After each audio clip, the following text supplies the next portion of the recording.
Okay, hi. Off shopping. Again, it's after 10, but this is the time of night that I prefer to go shopping and to take some exercise as well. So I'm going to keep this brief, hopefully brief, and to the point.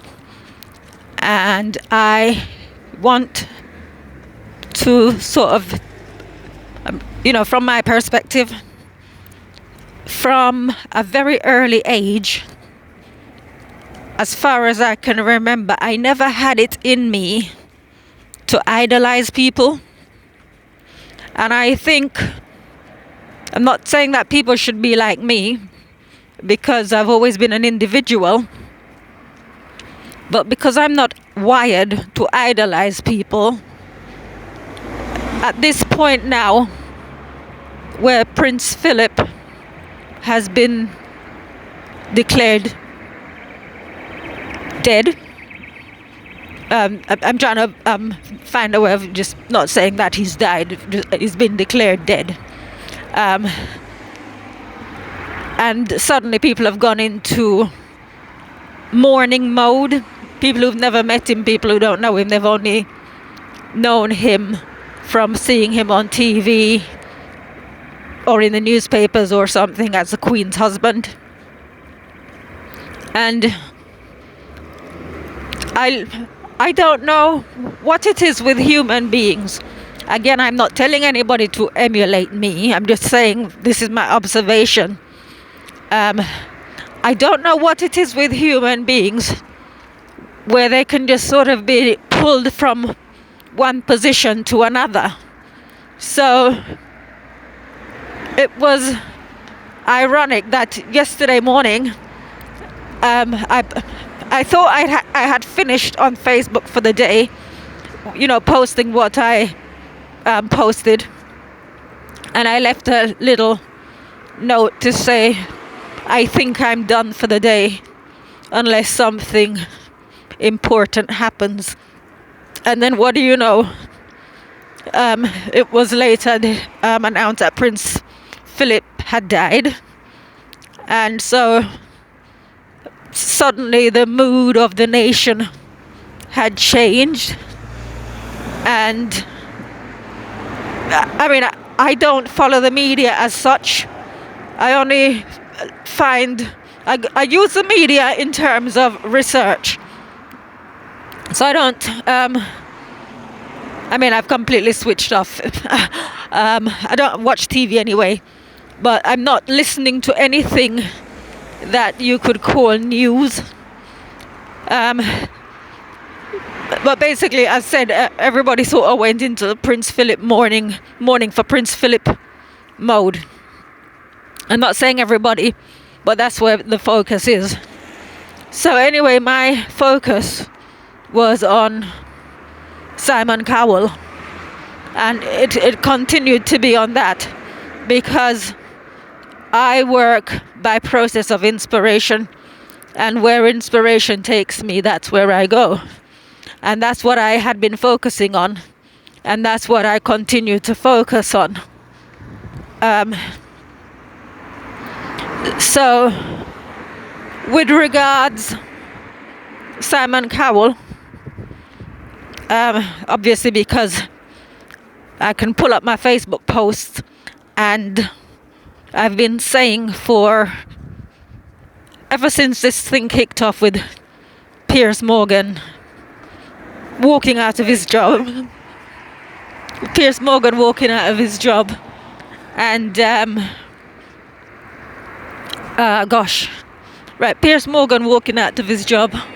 One moment. Hi. You all right? Yeah.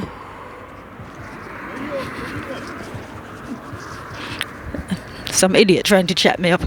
Right. So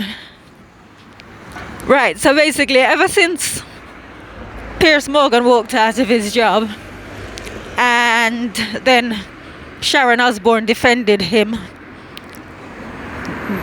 I was waiting for the next one to follow, to be Simon Cowell. Obviously, he's got Piers Morgan and Sharon Osbourne in common. And I was expecting, well, I anticipated that he would come out of the woodworks by whatever means necessary. But little did I know that it was going to be, gosh, I don't even know how I came across it, but Jedward and many others who have been on X Factor, they're all speaking out about the treatment, about the conditions, about the mental abuse and all other things that they endured, unfair contracts, etc. So I'm a fair-minded person, so I don't judge people on the basis of what others say they've done to them.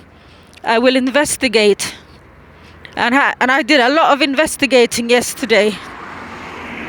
And having done my investigations, I thought, okay, so this is I'm not going to go into it, but this is where my focus is, because I actually did X Factor, and I was posting on Twitter last night, and with my experience, I was invited, and so when I was listening, because I was going on YouTube and listening to various testimonies from people who'd been on and had experienced, well, it's all fake, but all right, put it this way, it's about face value.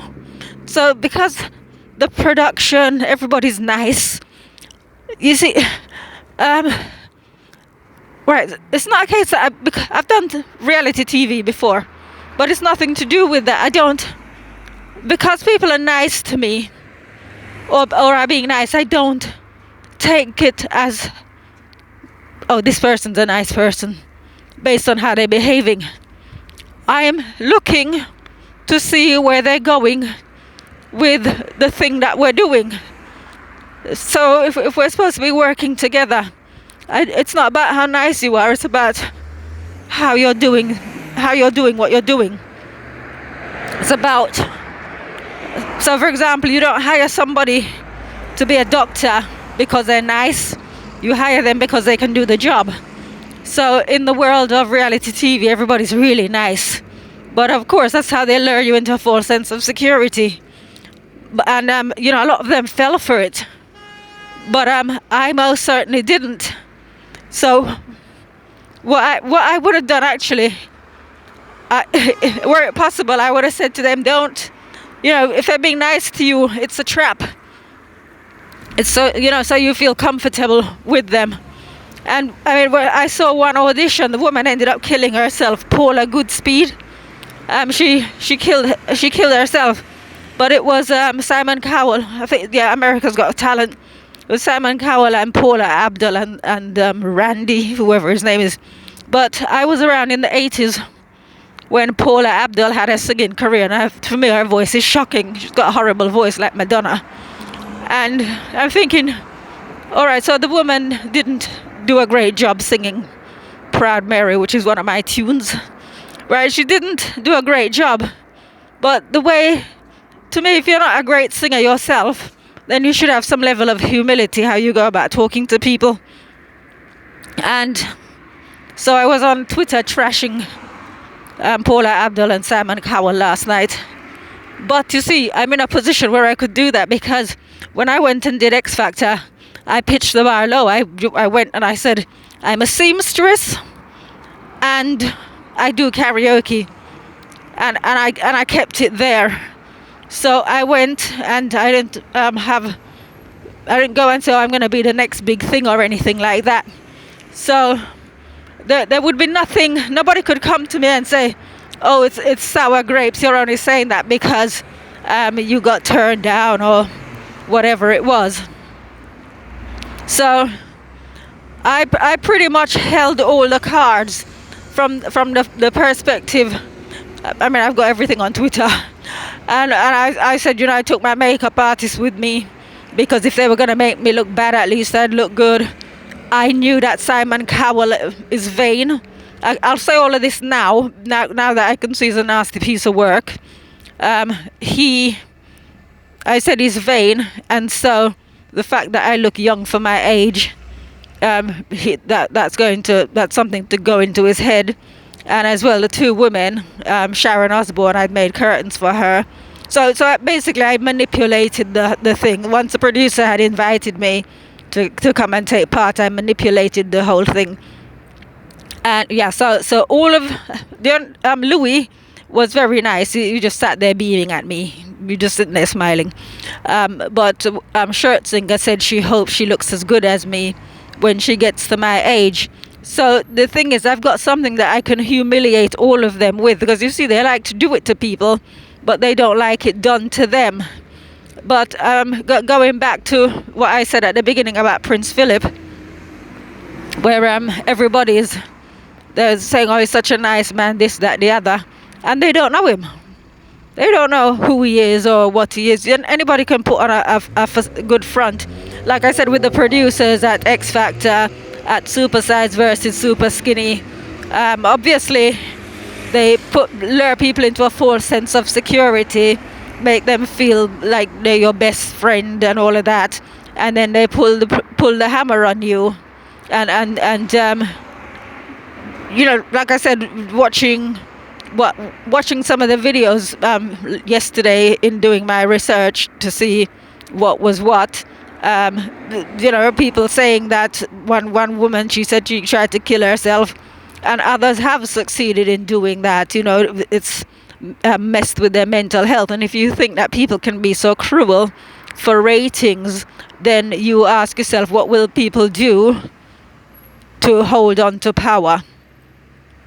I don't know how many millions, billions, trillions of money the royal family has, but I am not going to listen to people saying that they care about the poor or they care about people when they are living lavishly with X amount of money. As somebody said, with the amount of money they've got, they could end world poverty.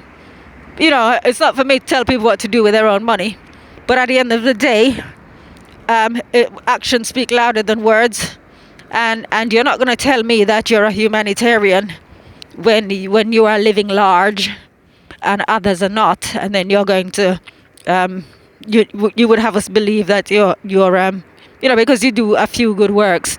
I came across somebody the other day who was saying that the reason why there are a lot of wicked people out there, rich and famous people who are wicked, but they do charitable works. They've all got their own charities or foundations or something. And she said the reason why they do this is so that they can balance out the wickedness that they do by doing good deeds. It's a bit like doing penance. The Catholics, they go and confess to the priest and do penance. It's a bit like that. So just to wind up, it's not about how people conduct themselves and how charming they are. It's about the heart. And as I said, I use my example of X Factor and what I've seen with my own eyes and heard with my own ears coming from Simon Cowell and Paula Abdul and others, that you can't be a good person if you can be so evil. I use the word evil towards others, to the extent that I'm not saying that they cause them to kill themselves, but as you know, there are a lot of people who've been on reality TV shows who've ended up dead. That's all I'm going to say. So on that note, I am going to say good night. Hope you're all having a good Saturday. Take care. Bye bye.